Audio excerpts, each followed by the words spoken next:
move over Bill Gates. There's a new king on the Forbes Billionaires list. Not the Oracle of Omaha, but the tycoon from Mexico, Carlos Slim Helu. In the last year, his fortune has surged 53% to $53.5 billion, driven by a rally in telecom. His leap from number 3 to number 1 marks the first time since 1994 that a non-American is at the top. That's no surprise to Steve Forbes. Well, the fact that Carlos Slim is number 1 in and of itself is not a big deal. After all, his margin over Bill Gates is a mere $500 million. But there is a broader thing at work here, and that is the rest of the world, particularly Asia, is recovering faster than the United States, which is why 2/3 of the new billionaires are from that part of the world. How did Slim edge out Gates? Ask anyone in Mexico. He presides over a vast network of ventures in telecom, banks, fast food, hotels, real estate, and more. Slim has a hand in over 200 companies, including the New York Times, where he owns a 6.9% stake.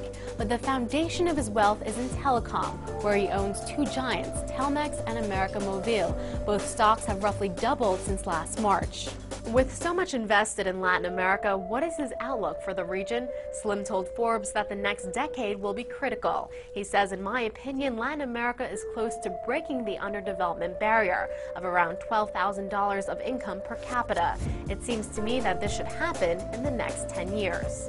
Gates and Buffett were knocked down a peg at number 2 and 3, but they don't need any sympathy. Their fortunes have soared in the past year, with Gates up 33% to $53 billion and Buffett rising 27% to $47 billion, thanks to some well-placed bets on Goldman Sachs and GE during the downturn. This was the year of the billionaire bounce back. 164 billionaires are back on the list, along with some new faces. In total, 1,011 names with a net worth of $3.6 trillion.